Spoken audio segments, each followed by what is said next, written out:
Eccoli qui schierati i 7 candidati agrigentini all'asse dello scudo crociato. Spostando poi l'occhio lateralmente troviamo poltrone di peso politico, si intende, destinate ad assumere particolari significative chiavi di lettura. La presenza del conteso Filippo Caci, empedoclino, e quella dei 2 consiglieri comunali di Palazzo dei Giganti, freschi di rottura con il patto per il territorio, approdati alla corte di Marco Zambuto. In sala pure Angelo La Russa, suocero del sindaco di Agrigento, e il presidente del Consiglio Comunale di Porto Empedocle Luigi Troia. Sono alcune delle variabili importanti nuove per la corsa a Sala d'Ercole degli uomini di Casini. Per presentare gli aspiranti deputati regionali è arrivato nella città dei Templi il coordinatore siciliano del partito, il senatore Giampiero D'Alia. Noi dobbiamo costruire un progetto alternativo a quello che ha governato questa terra negli ultimi anni.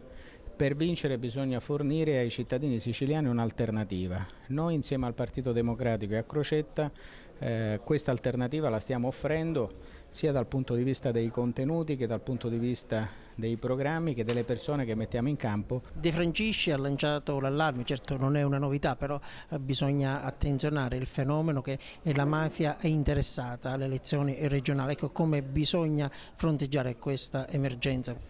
Io credo che noi abbiamo fatto anche da questo punto di vista un buon lavoro, non solo approvando un codice etico che recepisce quello della Commissione parlamentare antimafia e quello di Confindustria Sicilia e che vincola tutti i nostri associati a condotte che siano assolutamente impermeabili da ogni punto di vista della infiltrazione mafiosa.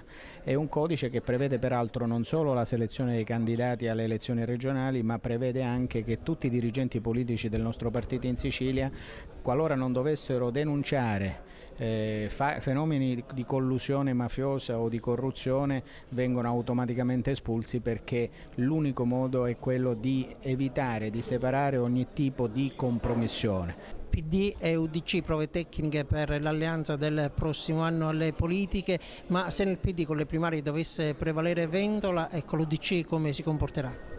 Noi non facciamo prove, noi stiamo lavorando per offrire alla Sicilia un governo stabile ed efficiente che sia in assoluta discontinuità con il passato. Il capitolo Vendola è un capitolo nazionale, noi qui non abbiamo fatto alleanze perché riteniamo che gli elettori debbano scegliere progetti coerenti e chiari e lavoriamo anche in questo senso nel resto d'Italia.